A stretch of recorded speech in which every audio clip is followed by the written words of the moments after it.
د مار مور چامړه کله یا چانه د مړه کړې دې مړه کول بالا یې نه مړه هلته بس روان چیرول د مار مور تی ویل دله و چیرول هلته بالا چامړه که د مار مور یا چانه د مړه کول بالا نه مړه کړې نه مړه بس هلته روانه د مرمۍ توبه توبه توبه سړی د مار مور نه مړه کوي بیا په خوب کې ولراتي و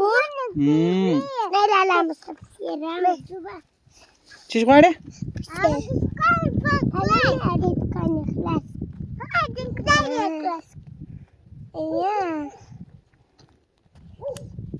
څه پیسې غواړې